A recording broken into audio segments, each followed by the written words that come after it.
Sa dalampasigan ng Galilea, libu-libong tao ang nagtipon upang makinig kay Jesus.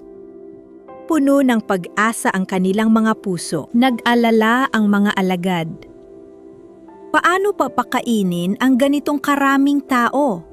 Walang sapat na pagkain. Ngunit lumapit ang isang batang lalaki, may dalang 5 tinapay at 2 isda. Tinanggap ni Jesus ang handog, tumingala sa langit, nagpasalamat at pinagpira-piraso ang tinapay at naganap ang himala. Dumami ang pagkain sa kanyang mga kamay.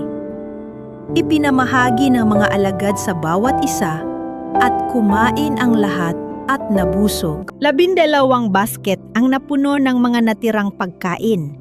Higit pa sa unang handog ng bata. Sa kamay ng Diyos, kahit ang pinakamaliit na handog ay sapat. Walang imposible sa Diyos.